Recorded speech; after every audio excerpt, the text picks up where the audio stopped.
여자는 푸근한 것을 좋아했다. 푸근한 것은 언제나 행복했기 때문에. 추운 겨울 따뜻한 이불을 덮고 바구니에 담긴 귤을 집어들었을 때 충분히 푸근했다. 비 오는 날 샤워하고 나와 아빠가 사온 떡볶이의 냄새를 맡았을 때 충분히 푸근했다. 여자는 앞으로의 인생이 기대됐다. 앞으로 마주할 수많은 푸근한 것들이 기다려졌다. 가장 기다려지는 것은 사랑이었다. 사랑을 하는 사람들의 표정에선 느껴졌기 때문이다. 추운 겨울날의 귤, 비 오는 날의 떡볶이, 이것들과는 비교도 안 될 만큼 더 푸근한 것이. 그렇게 여자는 사랑을 기다렸다. 친구들은 하나둘씩 이상형을 정하기 시작했다. 키가 어떻고 쌍꺼풀이 어떻고. 그녀도 이에 맞춰서 적당히 괜찮게 보이는 이상형을 만들어 보았다. 친구들의 이상형은 점차 확고해져 갔다. 그들은 마치 프랜차이즈 떡볶이집처럼 비슷비슷했다. 아마 그들도 여자처럼 푸근한 것을 표현하려다 보니 적당한 무언가를 찾아낸 것 같았다. 20살이 되었을 무렵 여자는 기다리고 기다리던 사랑을 하게 되었다. 첫사랑. 강렬한 감정의 홍수는 여자의 마음속에 있던 모든 규칙을 무너뜨렸다.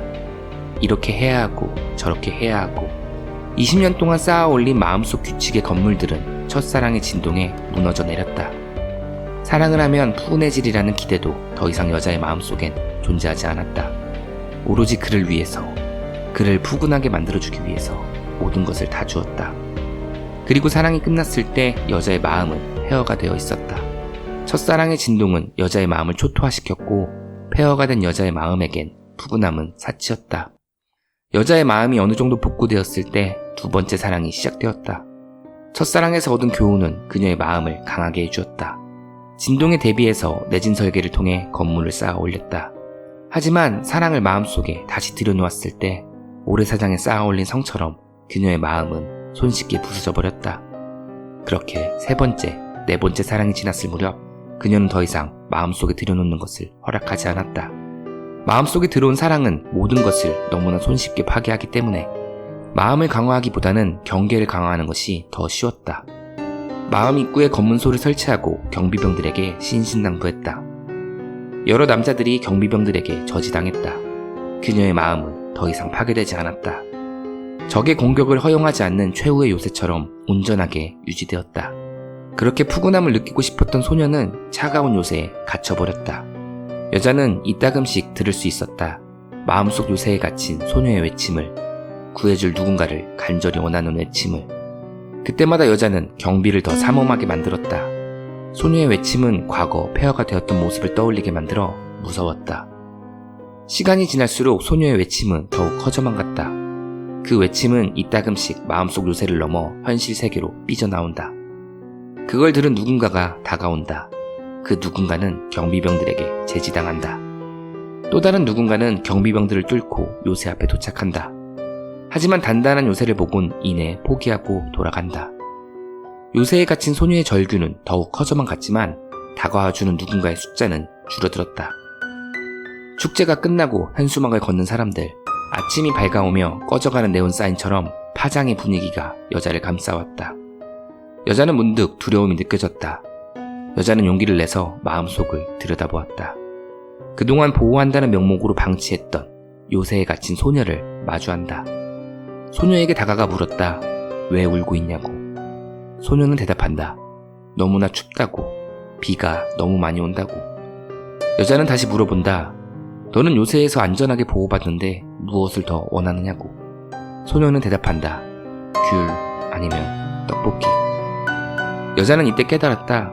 추운 날 이불을 덮은 채 먹었던 귤, 비 오는 날 맡았던 떡볶이 냄새. 이것들이 푸근하게 느껴졌던 이유는 귤이나 떡볶이가 푸근한 게 아니었다. 춥거나 비가 왔기 때문이었다. 그리고 10수년이 지난 지금 여자의 머리는 차가워졌고 가슴엔 비가 내리고 있었다. 여러분들은 스스로의 어린 시절을 떠올릴 때 어떤 감정이 드시나요? 흐뭇함, 귀여움, 아니면 안타까움? 어떤 감정이든 간에 어린 시절을 바라보는 우리의 시선은 위에서 내려다보는 모양새입니다. 지금에 비해서 그때는 뭔가 부족했다는 듯이 말이죠. 무엇이 부족했을까요? 재산과 같은 물질적 차이? 아니면 세상에 대한 지식의 부족? 유형, 무형의 가치가 어린 시절을 떠올리는 현재 시점에 비해 부족하다는 이유가 우리가 과거의 우리를 내려다볼 수 있는 정당성을 부여해 줄 수 있을까요?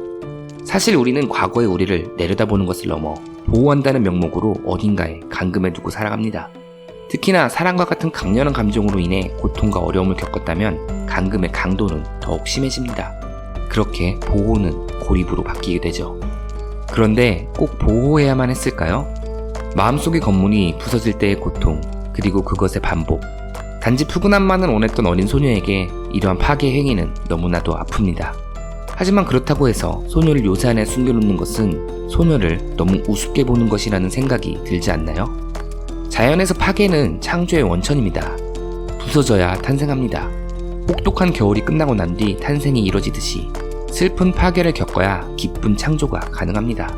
파괴를 멈춘 채 보호라는 명목 아래 요새에 가둬둔 소녀에겐 창조가 멈출 수밖에 없습니다. 그렇게 소녀는 요새에 갇혀 비명을 지를 수밖에 없게 되죠. 상처받지 않길 바라는 소중한 존재인 소녀.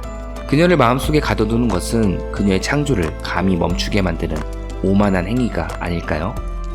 생각해보면 성인이 된 우리들이 살아가는 목적, 삶의 목표는 어린 시절에 내가 만들어 놓은 그 무언가를 토대로 만들어졌습니다. 토대를 만들어준 설계자를 바라보는 우리들의 오만한 시선은 창조를 멈추게 만들었고 비명소리만 가득하게 합니다. 그렇게 푸근함의 진실은 감춰져 버리죠. 감정의 폭격에서 무너져 보았던 여러분들의 마음속은 어떠신가요? 그곳에 요새가 세워져 있나요? 경비는 삼엄하신가요? 아니라면 혹시 푸근함의 진실은 알아내셨나요?